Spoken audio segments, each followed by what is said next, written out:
조기 대선이 치러지면서 창원시를 광역시로 승격하는 내용의 대선 후보 공약 채택이 불투명해졌습니다. 다음 달 12일에 치러지는 경남 10개 재보궐선거 공천에서 탄핵 정국 이후 경남 민심의 변화가 나타나고 있습니다.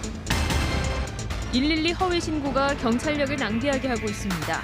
경남에서 최근 1년 동안 22명이 8,400건을 신고한 것으로 드러났습니다. 방대한 분량의 데이터, 빅데이터 활용이 기초자치단체로 파급돼 지역 민심을 반영한 정책 수립을 가능하게 하고 있습니다.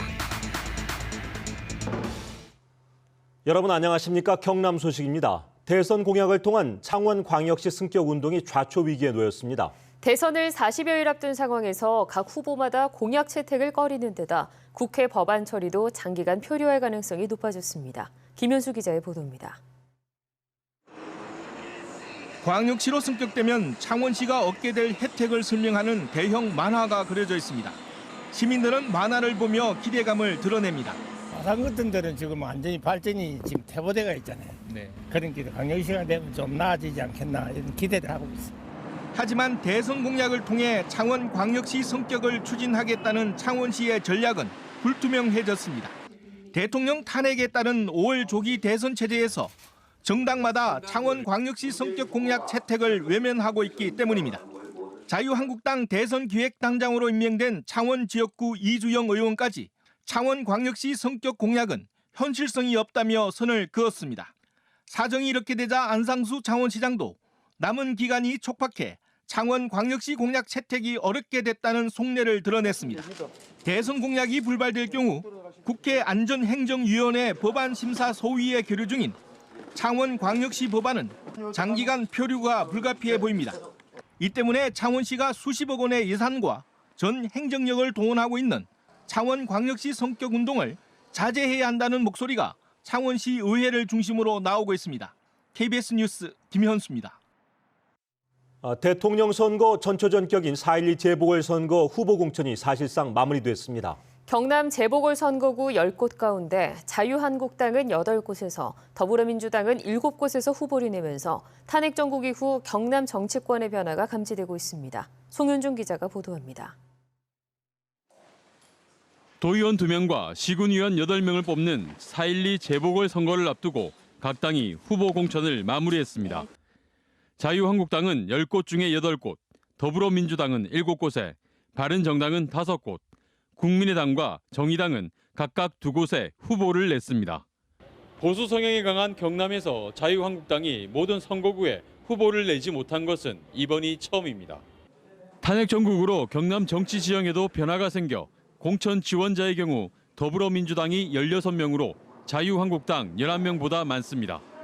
한국당에서 분리한 바른정당을 합해도 더불어민주당과 같습니다. 탄핵 국면이라는 특수 상황이 맞물려 있는 측면이 있고요. 이걸 이제 당선을 통해서 도민들께 대해서 책임을 보여드리는 그런 과제가 있다 생각합니다. 자유한국당은 이전 선거와는 달리 어려운 상황이지만 후보 경쟁력에서 앞선다는 입장입니다. 지역을 누비면서 다양한 목소리를 청취하고 지역의 현안을 지혜롭게 해결한다면 기필코 당선되리라고 확신합니다. 더불어민주당은 김혜연 전 도의원과 지지자 60여 명이 입당하는 등 인재 영입을 이어가며 외연을 확대하고 있습니다. 현실적 대안을 만들고 싶었습니다. 그리고 그제에 많은 수건 사업이 있거든요. 그걸 해결하기 위해서는 어쨌든 집권 여당으로 들어가는 게 가장 맞지 않나 이렇게 생각했습니다. 특히 대선을 앞두고 4.12 재보궐선거가 탄핵 결정 이후 경남의 민심을 파악할 수 있는 전초전 성격인 만큼 결과가 주목됩니다. KBS 뉴스 송현준입니다. 경찰이 편의점에서 3시간 동안 행패를 부린 남성을 잡고 보니 상습 112 악성 신고자였습니다. 무려 1년 동안 664건을 신고했던 것으로 드러났습니다. 보도에 박상현 기자입니다. 새벽녘 한 편의점. 70살 조모 씨가 들어오더니 먹던 음료수를 뱉고 다른 손님과 시비가 붙습니다. 3시간 동안 행패를 부리다 끝내 경찰에 붙잡혔습니다. 저에게 또 112에다가 뭐라고 하면서 걔도 이제 손님들이 귀찮게 하셨죠. 내가 너의 할아버지 버리다면서 거의 3시간 동안 계속 부려봤어요. 경찰이 조 씨를 구속한 혐의는 공무집행 방해. 알고 보니 조 씨는 경찰 블랙리스트에 오른 상습 112 악성 신고자였습니다. 도박판이 있다는 허위 신고는 물론 술에 취해 횡설수설하는 등 지난 1년 동안 무려 664건의 허위 악성 신고를 했습니다.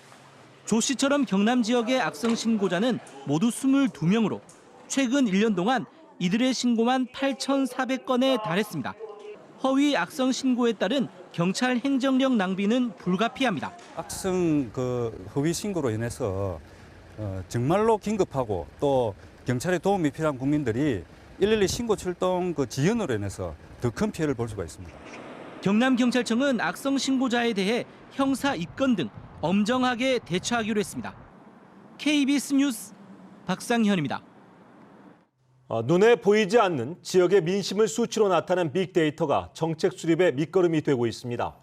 특히 빅데이터 분석을 자체적으로 하기 힘든 규모가 작은 자치단체에게는 큰 보탬이 되고 있습니다. 조미령 기자의 보도입니다. 씹으면 톡 터지는 망고 젤리를 넣는 손이 분주합니다. 12년 된 이 식품 가공업체는 한 해 120억 원의 매출을 올리고 있습니다. 장수 기업이 많은 산청군, 기업의 5년 생존율이 31%, 경남 평균 25.4%보다 높습니다. 활동 기업 수도 3,295개로 최근 1년 새 15.7% 늘어 기업 환경의 이점이 수치로 나타났습니다.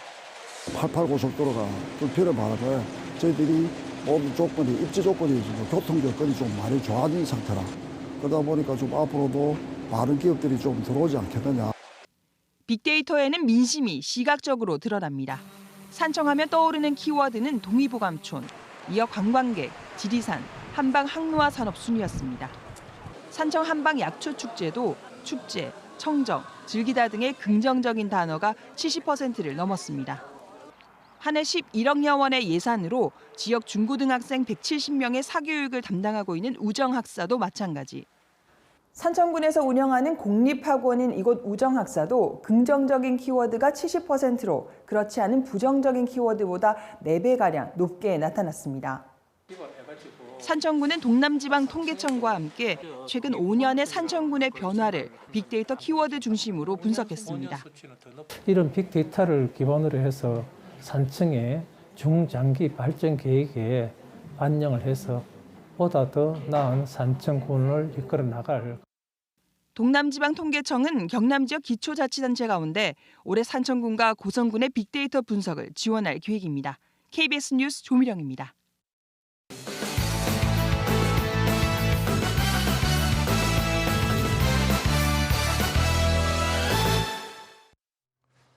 간추린 소식입니다. 경남시장 군수들이 해외 진출 기업의 수도권 복귀를 막아달라고 정부에 건의했습니다. 시장 군수협의회는 오늘 통영에서 열린 정기회의에서 국내에 돌아오는 해외 진출 기업이 수도권 과밀 억제 지역뿐만 아니라 수도권 전체에서 세제 혜택을 받지 못하도록 조세 특례 제한법 개정을 건의했습니다. 더불어민주당 경남도당이 홍준표 지사의 도지사 보궐선거 불가 입장에 대해 중앙선거관리위원회 유권 해석을 의뢰했습니다. 더불어민주당 경남도당은 어제 중앙선거관리위원회에 공문을 보내 홍준표 지사가 사퇴를 도의회 의장에게만 통보하고 경남선거관리위원회에는 통보하지 않을 경우 선관위 공문을 방해한 것은 아닌지 등 공직선거법에 관한 7가지 질의를 했다고 밝혔습니다. 창원 지역 조선업종 퇴직자를 위한 취업박람회가 내일 오후 2시 산업단지공단 경남본부에서 열립니다. 내일 행사에는 하이젠 모터 등 12개 업체가 참여해 현장에서 50여 명을 채용할 계획입니다. 지금까지 경남 소식이었습니다. 시청해주신 여러분 고맙습니다.